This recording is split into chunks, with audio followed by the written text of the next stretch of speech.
Hola, hola, muy buenas tardes, tengan todas y todos ustedes. Estamos aquí en una nueva modalidad.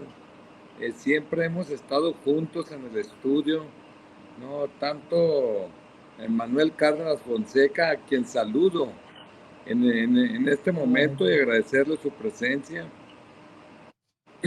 así como también al doctor Víctor Antonio Corrales Burgueño, gracias por su presencia, y a todas y todos ustedes en este podcast número 42 ya en este momento. Iniciamos con algunas noticias así muy rápidas que hemos encontrado en el día de ayer, el día de hoy, por ejemplo en la semanera de el gobernador, donde indicó que está de acuerdo en que se restituyan, ¿no?, los maestros, ¿no?, y comparte una manifestación que se dio hoy por la mañana de parte de los interesados, ya que hay maestros que fueron corridos precisamente por faltas administrativas de la Universidad Autónoma de Sinaloa. Creo que desde mi punto de vista, él puede opinar, pero no puede condicionar, como lo dijo hoy en la mañana, el apoyo económico, por ejemplo, a los aguinaldos. Es como si en este momento la federación le dijera al propio gobernador que por la persecución política que hay, por la represión que hay en Sinaloa, por el mal gobierno que hay en Sinaloa, ya no van a llegar las participaciones federales. Nada que ver, yo creo que está equivocado. Y lo otro que tiene que ver, en donde pidió la Fiscalía General de la República que se quiten todos los tipos de retenes, porque solo son recaudadores y le caen gordos, dice. Por favor, no todo mundo es corrupto, de tal manera que el hecho de generalizar que son recaudadores, no, y de parte sobre todo de la investidura que él tiene como gobernador, desde nuestro punto de vista, no es correcto. Él dice, no tienen por qué hacerlo, o sea, el retén, el gobierno admitió que les da mochada a las autoridades para que cenen, entre comillas, no cuando los paran los retenes a los ciudadanos, ¿no? Y gira la instrucción para las autoridades que están bajo el mando de gobierno, y también hace extensivo esto a los alcaldes municipales que están pendientes para que se retiren. Nada que ver.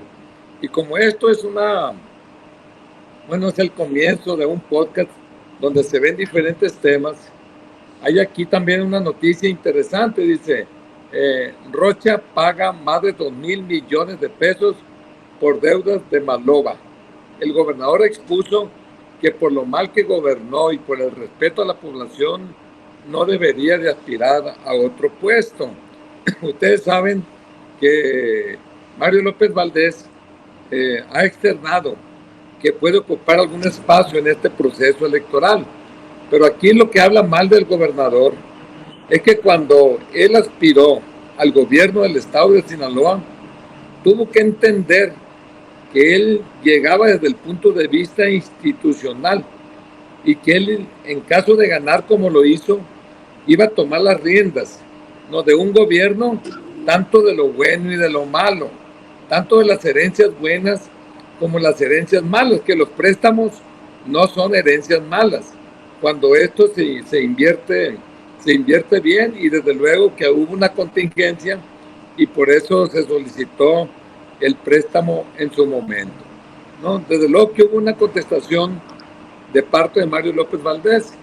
Y bueno, el tercer piso del periódico El Debate dice, cuestión de tiempo por estrategia, prudencia o por lo que sea, el exgobernador Mario López Valdés está aguantando el golpeteo del gobernador Rubén Rocha y desde luego de sus operadores, con el fin de descarrilar las posibilidades de su candidatura al Senado por la coalición opositora. Dicen que no les va a responder por lo pronto, pero que lo hará. Todo es cuestión de tiempo. También hubo en Río 12 un tuit que dice Fiscalía de Sinaloa reabrió la investigación por posible corrupción en el uso de recursos públicos en la construcción del estadio Kraken en Mazatlán durante el gobierno de Quirino Ordaz López. También hay una noticia interesante que dice el jefe de la jurisdicción sanitaria número 2 de Guasave, Everardo Cárdenas, dijo que se tienen 10 casos positivos de dengue, pero entre ellos hay 2 que son del serotipo 3. Yo nomás comento porque de esto sí conozco. El serotipo 3 es más agresivo. El serotipo 3 causa más hemorragias y es más letal.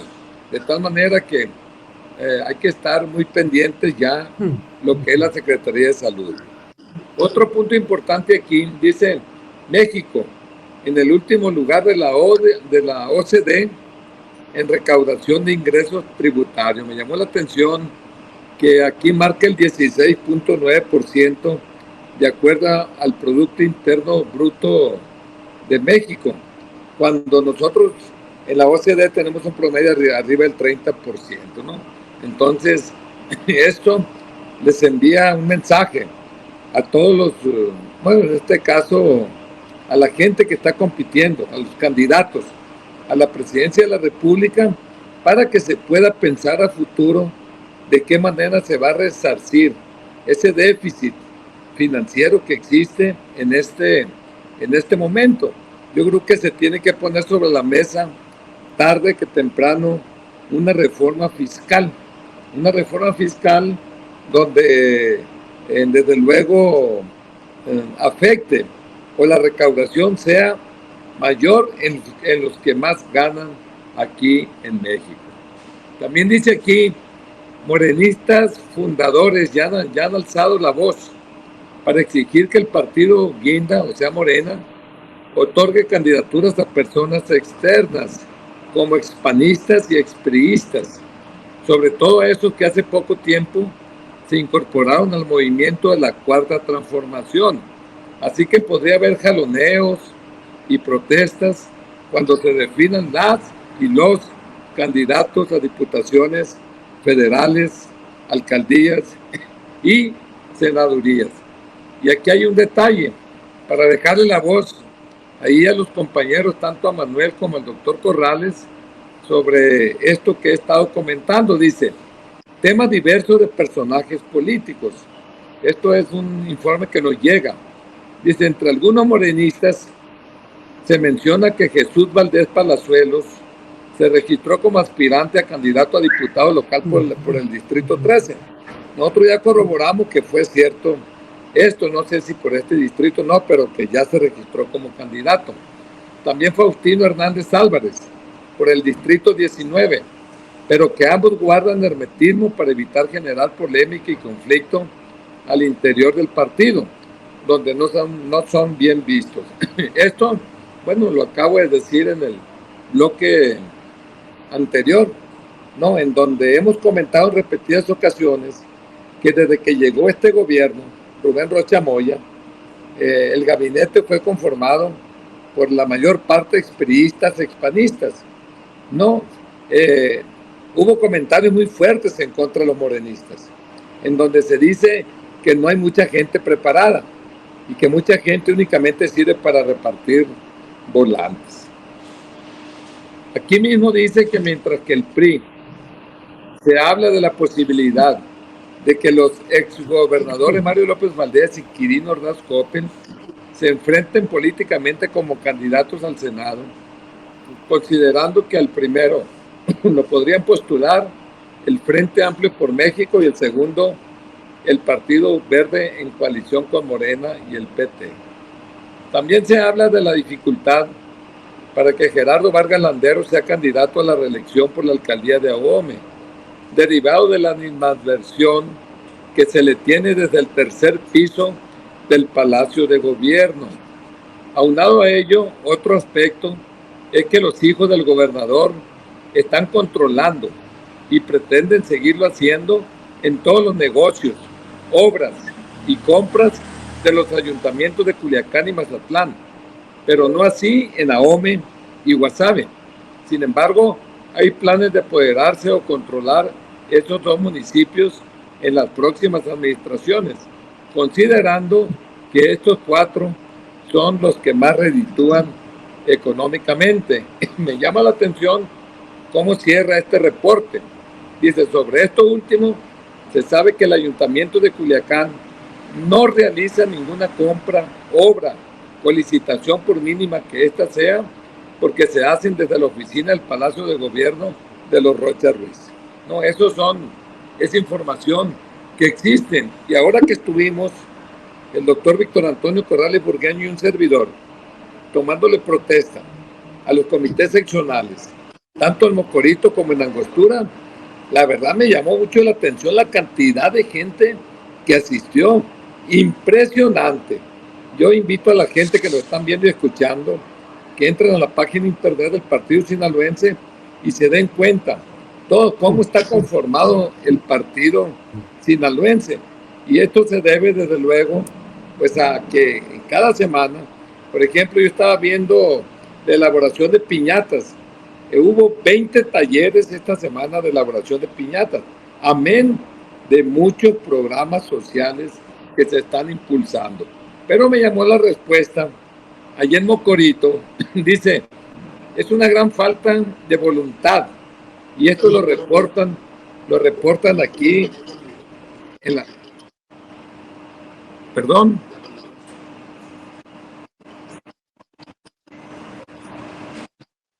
Bueno, es que estoy escuchando ya, Miguel. Es una gran falta de voluntad que no se cree el patronato del carnaval en Mocorito, dijo la regidora mocoritense Mabel Arce durante la sesión del Cabildo.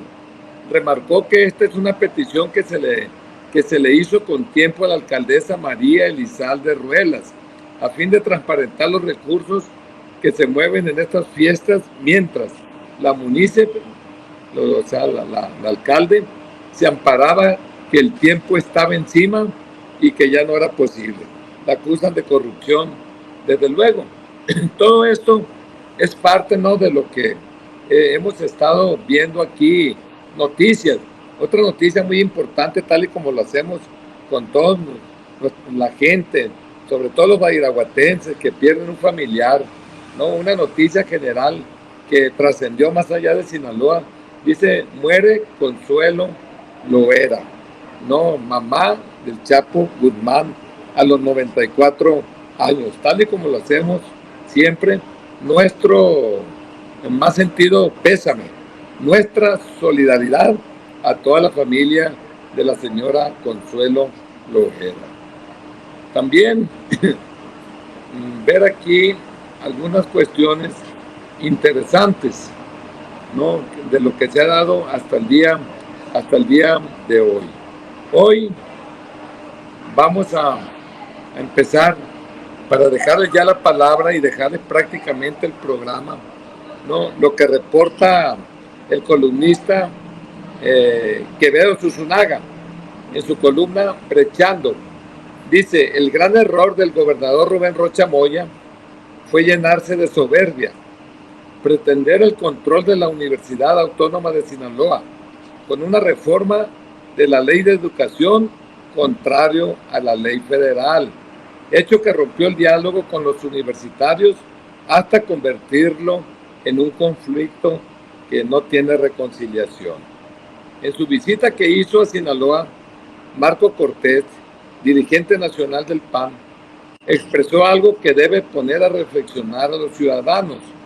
Dice que hay una burda persecución judicial en contra de todos aquellos que le son incómodos al gobierno.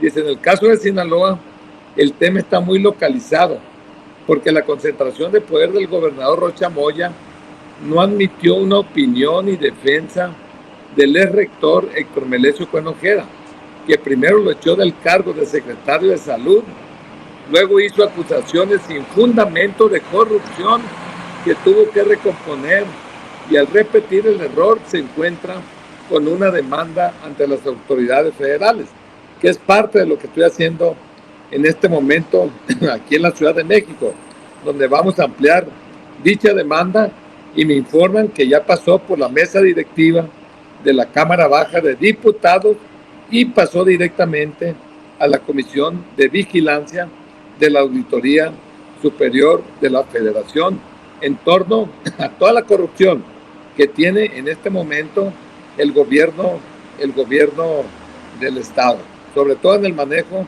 de 2.800 millones de pesos que tienen que ver con recursos propios y que seguramente estaban pensando que ellos se los iban a auto-auditar. Pero bueno, nosotros vimos cómo las licitaciones están arregladas y es por ello que interpusimos esta demanda. Dice, el asunto escaló a aspectos más sensibles, cuando la persecución no era solo para Héctor Melesio, sino contra los hijos y obviamente en estos señalamientos los hijos del gobernador salieron enlodados. El problema se complicó más cuando se fue contra el rector, doctor Jesús Madueña Molina, y contra la autonomía universitaria, hecho que rompió cualquier vínculo y el asunto terminó en dos trincheras, que mientras medie la perversidad política no podrá haber acercamiento. El gobernador, al viejo modo priista, usó el Congreso para hacer reformas a modo acerca de la autonomía universitaria y esto desató la confrontación que se puede resolver si se rescata el espíritu de la Ley de Educación Superior de la Federación. El gobernador, ignorando el gran daño que le hacía la autonomía de la Fiscalía General de Sinaloa, la usó como garrote para someter supuestamente al orden a los universitarios, que unida a la Auditoría Superior del Estado, han hecho de la Administración de Justicia un verdadero desastre en donde los grandes perdedores son los sinaloenses. La mayor pérdida que registra Sinaloa es que la Fiscalía General perdió su independencia, echó a la basura su valioso propósito de administrar la justicia. El resultado que vemos es una delincuencia que despoja automóviles y que hace sentir que gozan de impunidad. De este hecho, el gobernador no ha dicho nada. Dice, ¿quién será la delincuencia? Es la pregunta que se hace Quevedo Zuzunagui. Y para terminar, el otro hecho espantoso para la sociedad es que el caso de la UAS se hayan unido la Fiscalía y los jueces para actuar contra los universitarios. Ojalá y esto lo vea el gobernador y lo componga por el bien de su administración y de los sinaloenses. Los jueces y magistrados no pueden seguir actuando amafiados y por consigna. En los casos de Jesús Estrada Ferreiro, alcalde echado del cargo, como Guillermo Benítez, es hora que todavía no se resuelve. Del problema de la coordinación, fiscalización, en donde se favoreció a los empresarios Coppel, nada se sabe. Tampoco que el Estado haya emprendido acciones legales en donde puede estar implicado el gobierno de Quirino Ordaz Coppel. El gobierno de Rocha Moya llegará a la mitad de su sexenio en el 2024, cuando se registre el proceso electoral para elegir presidentes, senadores, diputados y otros cargos en el país. Obviamente no contará con el apoyo incondicional que ha tenido de López Obrador. Esto puede cambiar la correlación de fuerzas. El conflicto que vive Sinaloa entre el gobierno de Rocha y la UAS no se resolverá porque se le sigue echando gasolina al fuego. No existe la intención de dialogar o resolver algo que tendrá un alto costo para el mismo gobierno rochista. En este conflicto no hay mediador, pero el asunto puede alcanzar difusión nacional en caso de que los partidos de oposición deseen usar el conflicto políticamente como parte de sus estrategias de campaña. Entonces, la distorsión será mayor. ¿Qué opina Manuel sobre este galimatías que acabo de comentar? Hola, gusto en saludarte a ti, mis respetos, doctor Corrales Burgueño, y a la audiencia. Empezaría con el tema con el que iniciaste y terminaste. Señor gobernador Rubén Rocha Moya, usted confunde el agua con el aceite. Déjeme decirle que el origen del problema que tiene la universidad provocado por usted es totalmente distinto al origen del problema de los maestros. El día de hoy usted en su semanera habló de persecución política contra maestros despedidos. Despedidos porque no trabajan. Despedidos porque cobran vulgarmente su ingreso sin corresponder a la obligación laboral. Por flojos, por mantenidos, por irresponsables y algunos hasta tal vez por proxenetas o acosadores sexuales. Pero ahí están las autoridades. Lo curioso es que no han concurrido ante autoridad competente para defenderse del despido. Ni creo que muchos lo vayan a hacer, pues saben que la autoridad, la Universidad Autónoma de Sinaloa, tiene la razón. Y es muy distinto correr a un holgazán a una persecución política como la que usted generó, creó, mantiene y estoy seguro que mantendrá durante el tiempo que esté en ese escritorio. La persecución política que usted inició contra la UAS y funcionarios y exfuncionarios es porque la envidia tiene tiña, porque no puede usted aceptar que ellos sí trabajen y trabajen bien, porque usted no puede aceptar cómo el órgano de fiscalización federal les reconoce el buen desempeño en el gasto y el destino de los recursos. Por eso usted se mete en lo que no le importa, en lo que le genera que la hormona se le descompense. Eso es persecución política, gobernador.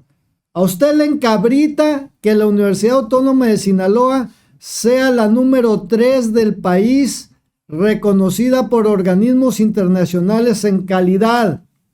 Eso lo saca de sus casillas a usted y a sus colaboradores. Pero hay otro tema que lo va a seguir sacando de sus casillas. Vea el Twitter y ahí se encontrará una noticia que hace del conocimiento Felipe Manzanares respecto de su protegido que quiere hacer usted candidato. Bueno, ya lo registró como aspirante a candidato a senador o alcalde. Yo le preguntaría, gobernador, ¿cómo van esas denuncias sobre acoso y violación sexual? Sobre eso quisiéramos que usted nos enterara y no que dijera que maestros holgazanes son perseguidos políticamente.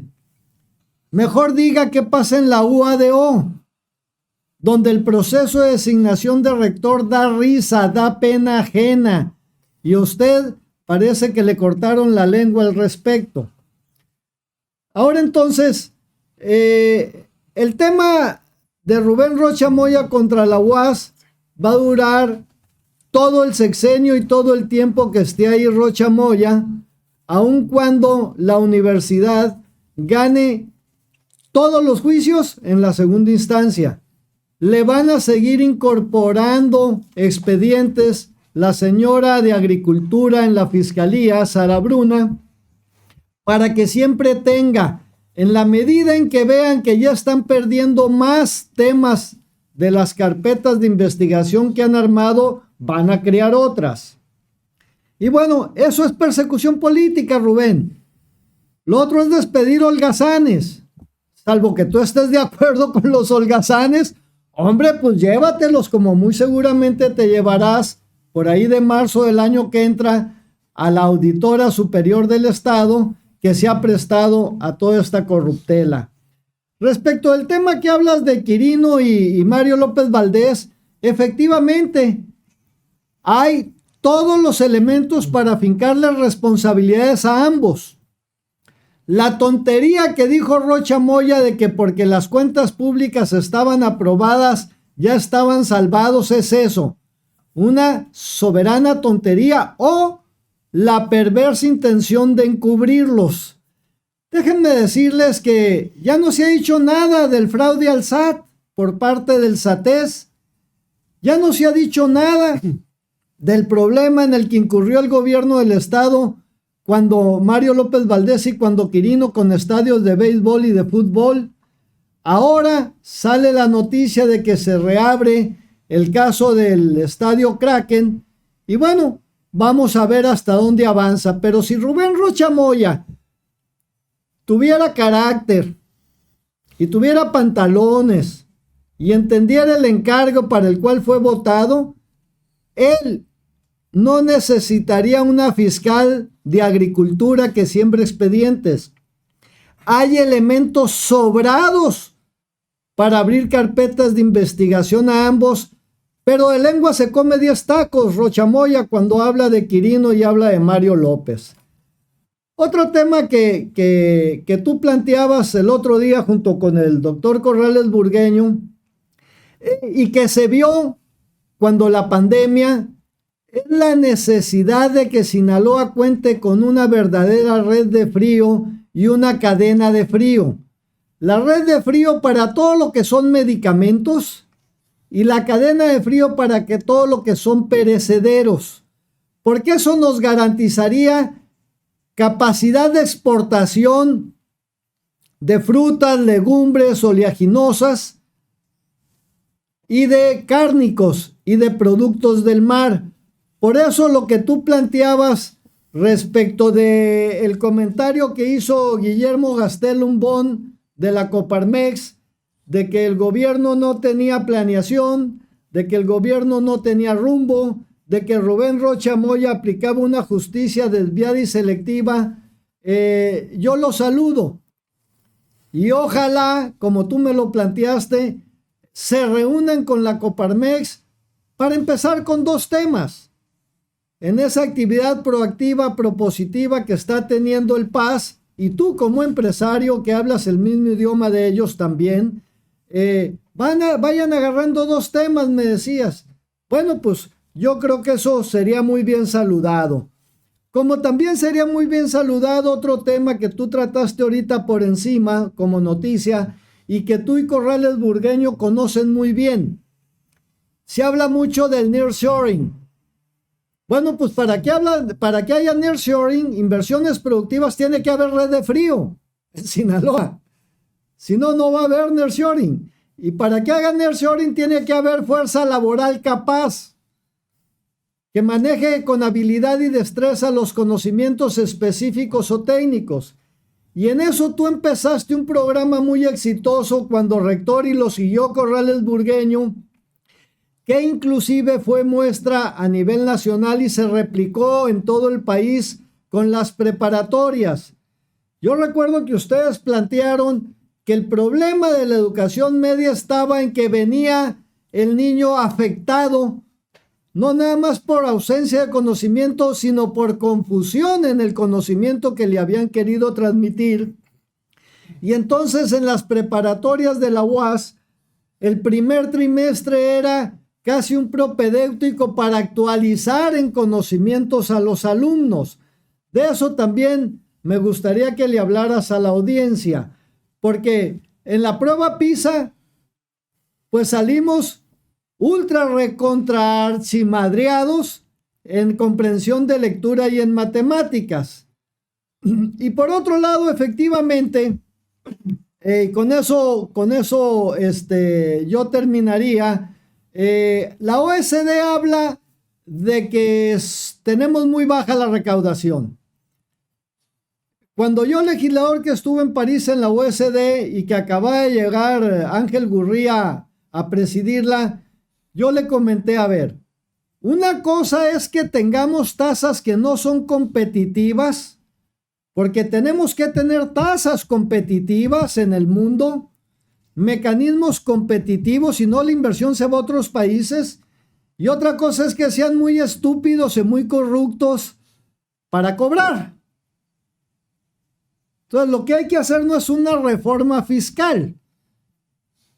La base gravable y el universo de contribuyentes, déjenlo competitivo. Lo que hay que hacer es no tener tantas empresas factureras, señor López Obrador.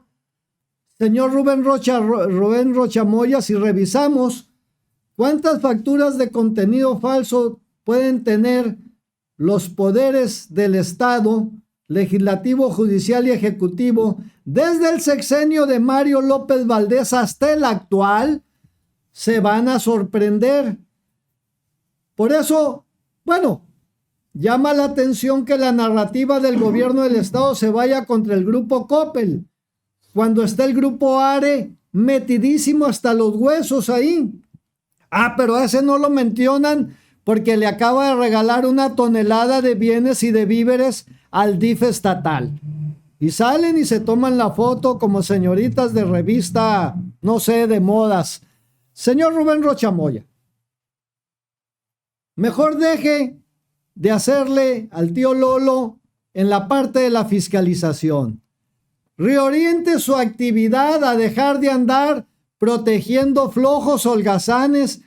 Ahora me decía una señora, qué huevones los que corrieron con tanto dinero que tienen, el yerno de Chuy Aguilar. Señora, cálmesele. No es por ahí. Que vayan y se defiendan. A ellos lo están despidiendo por holgazanes y por fraudear los procedimientos y los mecanismos de la universidad. Rocha Moya está persiguiendo políticamente porque la UAS, sus rectores, hicieron bien la tarea. Esa sí es persecución política. Y dígale a la señora de la ACE y a la Fiscalía de Agricultura que no necesitan sembrar expedientes en el caso del fraude al SAT, en el caso de los evasores fiscales y en el caso de la corrupción de todos conocido en obra pública. Serían mis comentarios, porque ahí viene Janet, ya vino, y ya les dijo a López Obrador, y viene el IRS de Estados Unidos con los 5 grupos técnicos para encontrar a todos esos empresarios que están metidos en la cadena de evasión, de elusión, de lavado de dinero y de drogas. Vamos a ver qué pasa. Serían mis comentarios. Pero ojalá y me platicaran lo de la prueba PISA. Sí, ahorita voy a dejar ahí a un especialista como es el doctor Corrales Burgueño, pero es todo lo que comentas. Haz de cuenta que tenemos a una gente que no está bien, una gente que está enferma y que de repente tiene un rifle. Bueno, yo he comentado que así está Rocha Moya, enfermo. Bueno, entonces así están aprovechando el poder que tiene en la fiscalía. Ese es el AK-47 que tiene, pero tiene otro AK-47 ahí con la Unidad de Inteligencia Financiera, con el SATES, con el Supremo Tribunal de Justicia, que eso se tiene que hacer una reforma a fondo. No puede continuar el Poder Judicial. El problema son los monos. No puede. Sí, no puede continuar porque hay mucha gente buena ahí, pero hay una gente que desde arriba prácticamente que es una gente mafiosa que lo dirige, y bueno, ese es el principal problema que existe en este momento, pero después lo vamos a discutir más a fondo. Tú ahí hiciste algunos comentarios como las redes del frío, el nearshoring, entre otros, en donde pues yo lo traía como plan de trabajo para el Senado de la República, pero hoy ya lo traigo como plan de trabajo para la reelección como presidente del partido sinaloense, ¿no? Ahí lo traigo ya ahorita en este momento, y es nuestra lucha en este momento. Y cuando tú comentas, por ejemplo, lo que tiene que ver con la recaudación, que di números, di cifras, pues lógicamente aquí en México tenemos alrededor de 60 millones de la población económicamente activa. Podemos decir que el desempleo es bajo, alrededor del 3%, un poquito más, algunas décimas más de lo que es el desempleo. El problema es que tenemos un 55% de la gente que está en la informalidad, de todo lo que es el global de la gente que está trabajando aquí en México. Entonces Por no eso es una reforma fiscal, la recaudación es demasiado baja, pero entonces es una sí, incompetencia por ya se parte de la verá, recaudación.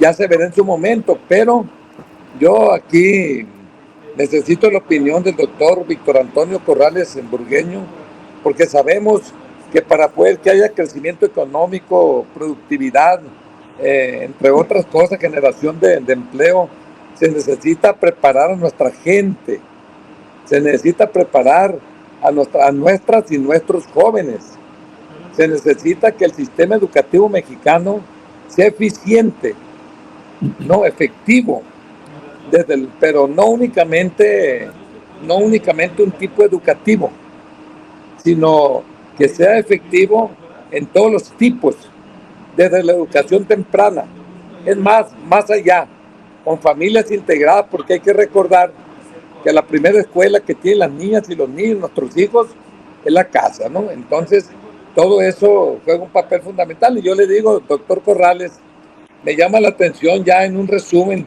en una tabla que se publicó el día de hoy, en lo que es la prueba PISA, en donde tiene que ver el bajo rendimiento. Pero hacen una comparación de los países de la OCDE. Hay que recordar que la OCDE, pues en 1961, países que estaban en vía de desarrollo, desarrollados, pues se unieron. No, en aquel tiempo eran 20 nada más. En este momento debe de haber alrededor de 38, aunque para la prueba PISA se sumaron varios, pero se sumaron para que los evaluaran, donde ya completaron un poco más de 80, pero lo que es el bajo rendimiento, en el caso de México tenemos un 66%, mientras que la OCDE es 31% bajo rendimiento. O sea que doblamos nosotros en el mal rendimiento, ¿no? En la OCDE, donde nosotros pertenecemos como país desde 1994. Si nosotros eso es en matemáticas. Si nos vamos a lectura, en México el bajo rendimiento es 47%, ¿no? Y en el caso de la OCDE es 26%. En el caso de ciencias, donde doblamos ahí el mal rendimiento, es 51%, y en la OCDE 24%. Ahora nos vamos a lo contrario, al alto rendimiento, lo máximo del resultado de la prueba PISA. Por ejemplo, matemáticas, en el caso de México, no, la gente que fue evaluada únicamente el 0.2%, OCDE 9%, lectura México 1%, OCDE 7%, ciencias 0.1%, OCDE 7%. Y si esto pudiera más o menos engarzarlo a lo que la Coparmex manifestó hace algunos días con respecto al segundo informe de labores del gobernador del estado de Sinaloa, donde dijo de manera muy clara, y así lo resumo para que retome esto, lo que dijo la Coparmex. Dice: el Centro Empresarial de Sinaloa califica la gestión del gobernador Rubén Rocha Moya como carente de rumbo y falto de liderazgo. No, hizo el comentario que Sinaloa presenta un crecimiento mediocre y la ausencia en la generación de empleos de calidad, situación que podría agravarse por la falta de apoyo del gobierno estatal. Retomando lo nodal, doctor Corrales, lo que es apostarle realmente a lo que es la educación, la ciencia y la tecnología, ¿qué opinión tiene al respecto? Sí, muy buenas tardes, me da mucho gusto saludarlo, maestro, allá en la Ciudad de México, y a nuestro amigo Manuel Cárdenas aquí en la mesa de Claro que se puede, así como dice nuestro eslogan aquí en el programa. Esta semana que concluyó y esta que inicia, sigue la polémica, el análisis con respecto a los resultados que hemos visto todos, que ya conocemos todos, de la prueba PISA, de esta PISA. Este programa internacional de evaluación de estudiantes en edades de 15 años, que en realidad lo que está midiendo PISA ahí es el nivel de competencia que tienen los jóvenes en esa edad para integrarse al contexto social. Y en ese sentido, hemos visto cómo, en el caso particular de México, ha venido disminuyendo esa evaluación con respecto a aquel año del 2008, en donde se acercaron un poco más al puntaje para poder aspirar al menos a la media que establece la OCDE de la evaluación de estas competencias. Y en ese sentido, bueno, la pandemia se atraviesa y es un buen pretexto para decir que en México se ha disminuido en estas tres vertientes de la matemática, las ciencias y la comprensión lectora, pues por esa razón. Yo creo que aquí el problema es más de fondo. Aquí tendríamos que analizar cómo está nuestro sistema educativo nacional y cómo se está formando la niñez del futuro aquí en México. Y nos vamos a dar cuenta que no solamente tiene que ver con el rendimiento individual de los sujetos en proceso de formación, sino tiene que ver fundamentalmente con esta estrategia de política educativa para habilitar a un conjunto de docentes que son los encargados de formar a nuestra niñez. Por eso, desde ahí se observan las grandes deficiencias. Desde ahí se observa cómo el perfil docente no es el adecuado, ni el más preparado, ni el más capacitado para formar esta niñez en donde se fomenten estas vocaciones, en donde realmente se trabaje en el fortalecimiento y en la vocación futura de estas generaciones. Desde ahí empezamos a ver estas debilidades y esto se va a seguir reflejando entonces en estas mediciones que, por cierto, el gobierno de la República trata de descalificarlas cuando debería de asumirlas como un referente para ver cómo se alinean estrategias que puedan fortalecer más todavía la instrucción desde la temprana edad. Por eso mismo, la OCDE, con respecto a todos estos resultados globales de los 81 países que se evaluaron, pues yo veo ahí que se resumen en tres grandes recomendaciones que ellos orientan a estas naciones, como lo es abrir las escuelas por más tiempo. Esto es dar oportunidad a que más estudiantes tengan acceso físicamente a los planteles o a través de las plataformas para estar consultando y habilitándose y ir un poco emparejando esas diferencias. Pero también se refiere a la responsabilidad que desde el hogar se tiene para fortalecer a esta niñez antes de incorporarla al medio educativo. Y una más es habilitarlos en el uso de estas nuevas tecnologías, pero no en la forma en como se ha venido haciendo ahora, sino cómo usar estos recursos tecnológicos para poder procesar todo ese conocimiento o más bien toda esa información que está a disposición y poderla sistematizar y convertirla en conocimiento y que eso permita una aspiración que también la OCDE es reiterativa en un aprendizaje autónomo, en un aprendizaje significativo, en donde el sujeto no dependa solamente de la relación áulica, sino que a través de la construcción de su propio conocimiento vaya avanzando hacia etapas superiores. Aquí lo decíamos en el programa anterior, qué pertinente fue en aquel tiempo, en el 81, el que la Universidad Autónoma de Sinaloa librara aquella gran batalla contra la política del gobernador Toledo Corro, que intentaba separar el nivel medio superior de la universidad. ¿Y qué visión se tenía desde aquel entonces de aferrarse y mantener el nivel medio en la universidad? ¿Por qué? Porque si hoy algo buscan las universidades en el mundo es tener esa posibilidad de agarrar el nivel medio para poder moldear también a esos estudiantes y tenerlos en mejores condiciones hacia el tránsito en la licenciatura, por lo que usted señalaba hace un momento. Pero definitivamente la clave está en la parte temprana, en donde la familia juega un rol determinante.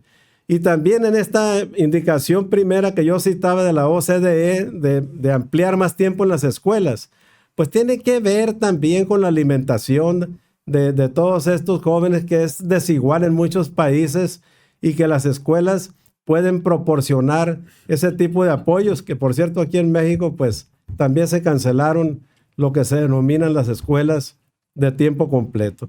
En ese sentido habría que hacer mucho. Y esto que usted señala, cómo algunos países han despegado increíblemente con respecto a México, pues son países que han tenido mucha claridad en que se necesita invertir en educación. Por eso cuando se revisa el Producto Interno Bruto, nos damos cuenta cómo se destina un porcentaje importante en estas naciones para educación, ciencia y desarrollo. Son países que realmente tienen el deseo de crecer y lo han hecho a base del conocimiento. Eso es lo que le ha permitido a las naciones en el mundo seguir creciendo a base de la innovación y el desarrollo que está aportado por este conocimiento, por estos sujetos que están debidamente habilitados. Y México sigue siendo un país con una población muy reducida en el campo de la educación superior de posgrado, pero también vemos grandes contradicciones en la reducción del presupuesto, como hoy se ve en el Consejo Nacional de Ciencia y Tecnología, en donde las becas para los estudios en el extranjero se han reducido, las becas para los estudiantes de posgrado en el país se han reducido, y los apoyos para la movilidad internacional y nacional de los estudiantes de posgrado se ha reducido. Entonces, la Secretaría de Educación Pública en este país no tiene una visión clara, una estrategia por donde se debe de transitar y fortalecer nuestro sistema educativo. Por eso hay una gran responsabilidad en las entidades federativas, en los gobiernos locales, para que los gobiernos locales agarren la batuta e implementen sus propias estrategias y fortalezcan los sistemas educativos a falta de una directriz nacional que hasta ahora no se tiene. Pero sí la tienen, doctor, la responsabilidad y la facultad. Sí la no tienen, lo hagan, esa es otra cosa. No se hace, es correcto. Entonces, cuando tenemos sobre todo, como aquí todo está centralizado, pero cuando tenemos figuras como el gobernador, que es una persona que se ha preparado, que se ha formado, que fue rector, que debería tener una visión muy clara de lo que es la educación, pues ahí hay una esperanza como de querer cambiar. Pero no se ve un rumbo claro en ese sentido. Lo que estamos observando es lo que Cárdenas y usted han estado señalando ahorita, que lejos de avanzar, vamos retrocediendo y estamos cayendo pues en una ingobernabilidad que va a ser muy difícil después poder recuperar esa armonía, esas condiciones para nuestra entidad. Por eso es que aquí la sociedad civil, la sociedad, la ciudadanía tiene que organizarse para poder tener voz, para poder incidir en estas estrategias de política y poder agarrar rumbo, porque si el gobierno no tiene esa claridad, pues hay que aportarlo desde la sociedad para ver cómo esto puede enmendarse. Pero el reto es mayúsculo y no se puede descalificar, como se hizo hace unos días con respecto a los resultados de esta prueba de PISA que se acaban de mostrar. No es posible que México no tenga claridad sobre un sistema de evaluación que le permita tener un referente de cómo vamos avanzando. Sin embargo, hay amenaza de quitar todos estos organismos que Durante muchos años se logró consolidar, tener un esquema de evaluación en este país. Hoy lo están socavando a base de puro escarnio, de falta de apoyos y diciendo que eso es del modelo neoliberalista y que de nada sirve para fortalecer la educación de este país. Craso error. Manuel citaba ahorita hace un momento el ranking internacional donde la UAS aparece entre las 3 primeras instituciones educativas por todos los indicadores internacionales con los que se midió la institución. ¿Qué se hizo en la universidad desde el rectorado que usted tuvo? Se le apostó a la internacionalización. Y para entrar a la internacionalización habría que entrar a competir cubriendo esos parámetros, esos indicadores con los que hoy la universidad compite y se le evalúa.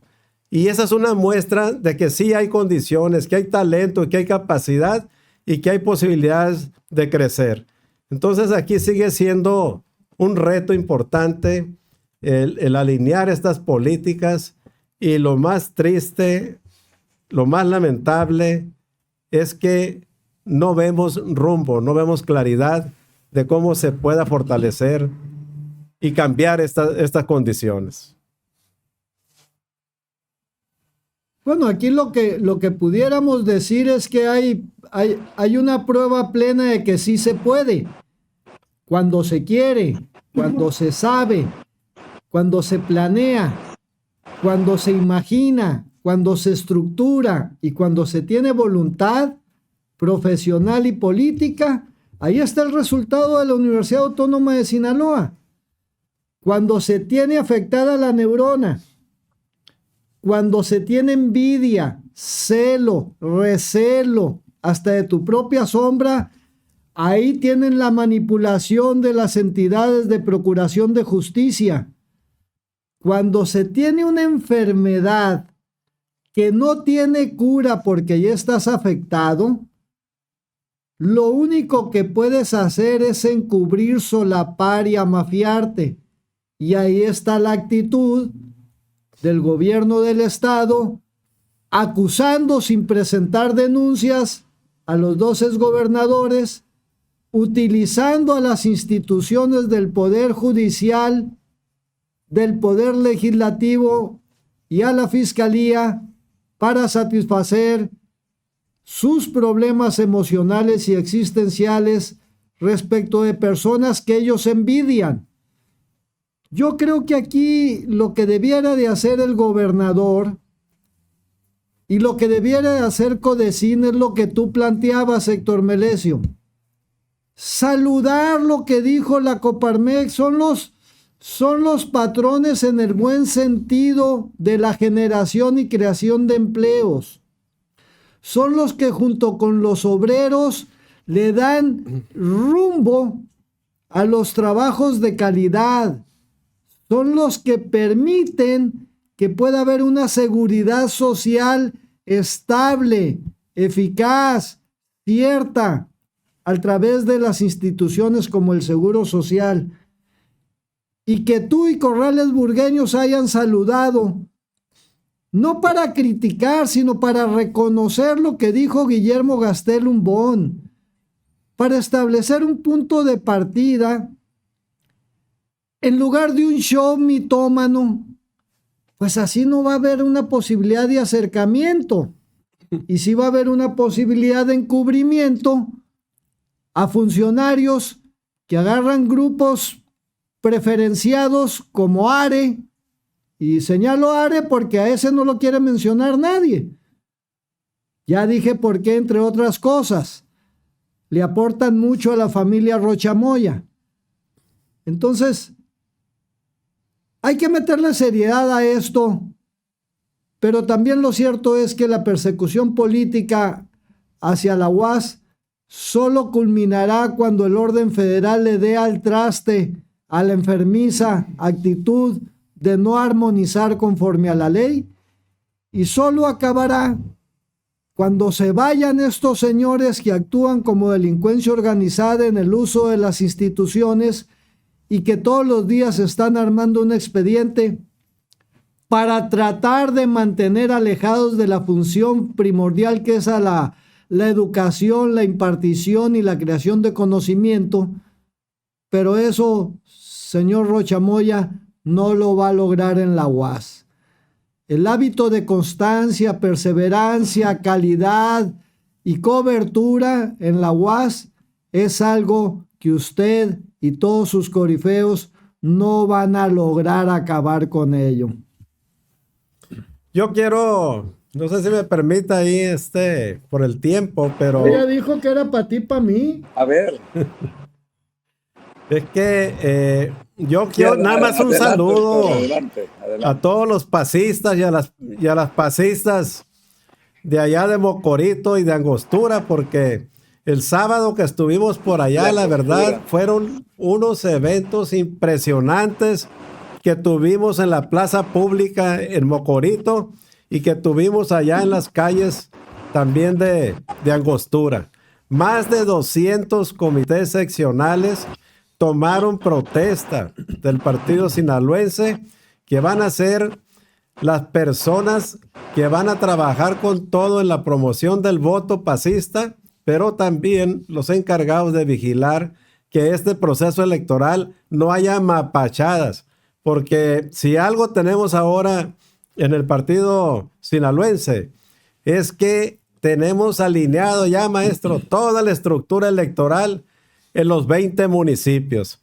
El PAS está preparado fuertemente y lo que más gusto me da es que hay cuadros pasistas, o sea, de corazón pasista, que pueden competir la próxima elección. Y tal es el caso de Angostura, allá con el Capi Rivera, y también el caso de Mocorito con Alfredín Castro. Pues eso es, nada más un saludo a todos y a todos por ese gran esfuerzo que hacen en Angostura y Mocorito. Y nos queda el OTA. Y el próximo sábado vamos a estar allá en Escuinapa y el Rosario. Y ya nada más nos va a quedar San Ignacio y Ahome. A ver si esos los agarramos para después. Pues un saludo para todos ellos. Ya casi nos despedimos. Les voy a pasar la voz ahí un minuto a cada uno, pero si me permiten, antes, nada más para cerrar ahí la reflexión que hizo el doctor Corrales Burgueño con respecto al tema educativo. Yo no me voy a cansar de repetir, aunque diga alguna gente ahí que lo digo cada rato. Para mí es un crimen, por ejemplo, que de cada 100 niños que entran a primaria, terminen una carrera profesional 28 nada más. Es un crimen, ¿no? Y esto no es decir por decirlo. Si ustedes entran en este momento a la página de internet de la Secretaría de Educación Pública y ven el último tránsito escolar, van a ver que en el 2006 ingresaron más de 14 millones de niñas y niños a primer año de primaria, y que los cálculos que ellos hacen 17 años después con los ajustes correspondientes, que es en el año 2023, es reciente. Únicamente recibieron un título profesional alrededor de 4 millones, es decir, más de 10 millones se quedaron en el camino. Por eso yo le doy la razón completamente lo que comenta el doctor Corrales y lo que ratifica Manuel Cárdenas con respecto a la productividad, con respecto a la generación de empleo, con respecto a lo que dijo Coparmex. Es cierto, la gente necesita, las niñas y los niños, más tiempo en la escuela y alimentarse, y esas son las escuelas de tiempo completo que fueron retiradas por el simple hecho de que fue otro presidente de la República quien las impulsó, ¿no? Desde luego que no estamos de acuerdo con eso. No estamos de acuerdo en que el 10% nada más en cobertura, sea lo que es la educación, en este momento la educación temprana. No estamos de acuerdo que únicamente el 66% de lo que es preescolar, esa sea la cobertura. Y no estamos de acuerdo en esa eficiencia terminal que acabo de comentar, ¿no? Y no estoy de acuerdo en que el gobierno amenace a la universidad, ¿no?, en no darle recurso económico o el aguinaldo, defendiendo sinvergüenzas. Desde luego que no estoy de acuerdo con eso, con eso tampoco. A mí me tocó pisar callos, dañar intereses para poder cambiar la universidad del 2005 al 2009. Yo recuerdo, corrimos mucha gente porque no quería trabajar, porque había corrupción y desde luego que se nos vinieron encima porque dañas intereses, ¿no? De tal manera, pero lo hicimos. Y aquí lo importante son los resultados. Desde entonces no hay una sola huelga en la Universidad Autónoma de Sinaloa y hay muchas cosas buenas que estaba funcionando como relojito, pero llega alguien que no sé qué tipo de situación traerá en la cabeza, que algo que estaba funcionando bien, de repente le imprime toda la inestabilidad, ¿no? Teniendo porros ahí en la universidad y entre otros tipos de situaciones que la ha inestabilizado en los últimos tiempos. Claro, qué bueno que los universitarios se están defendiendo en este momento.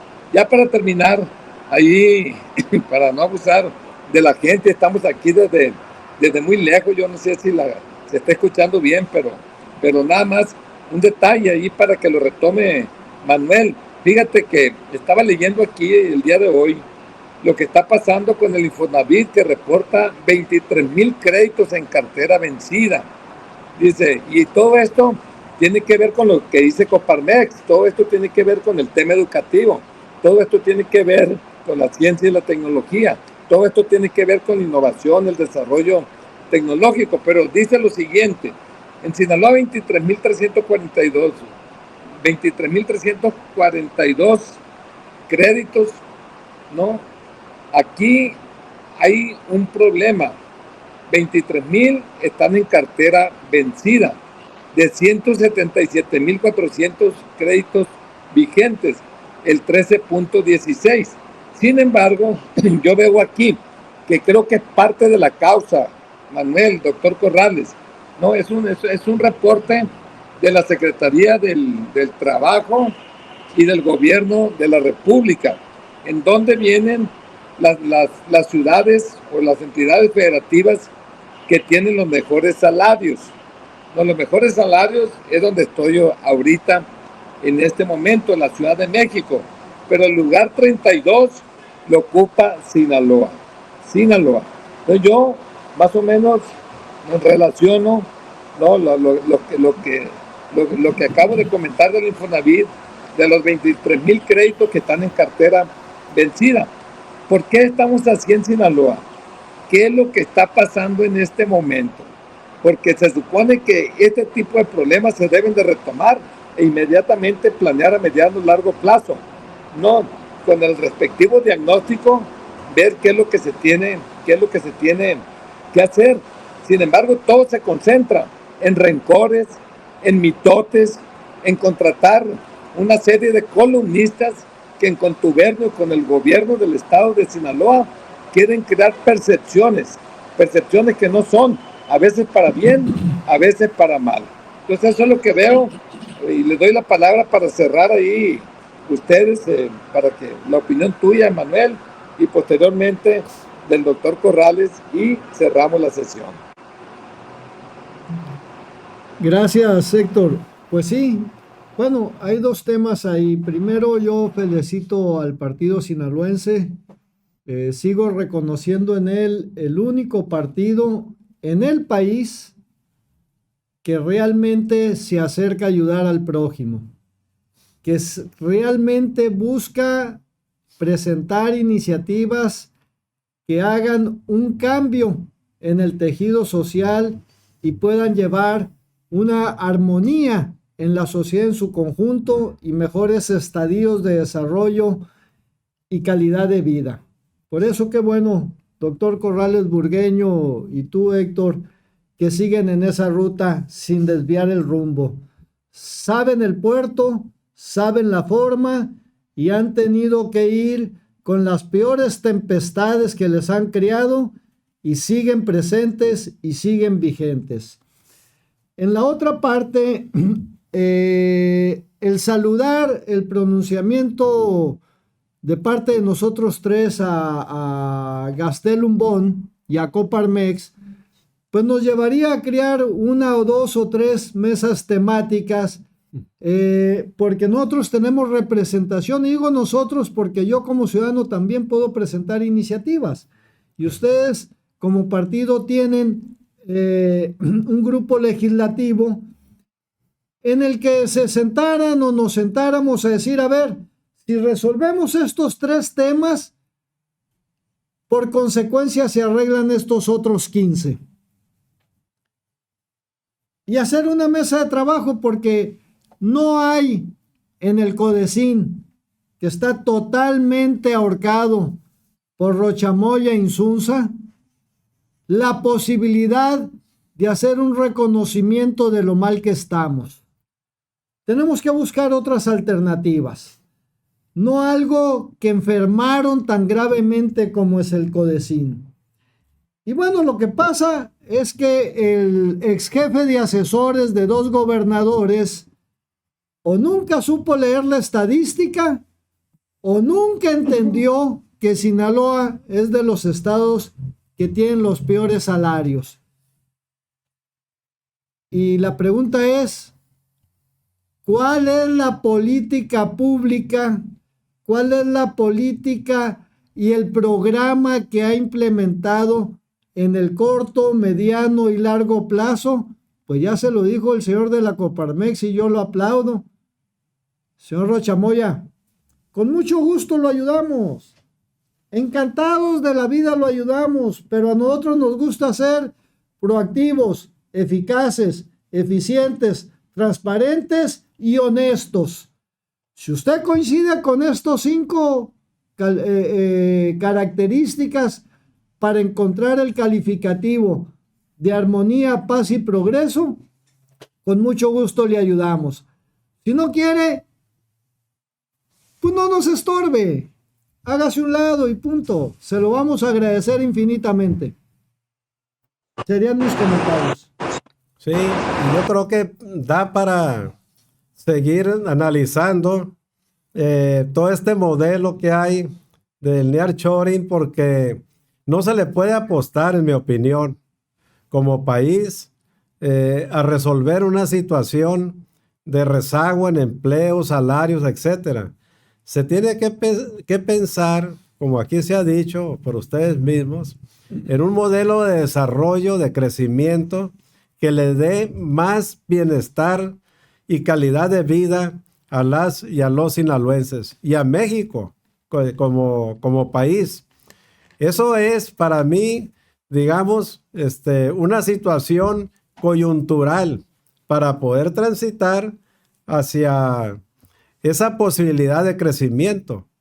Pero pues esto es complejo, pues necesitamos más tiempo para analizarlo.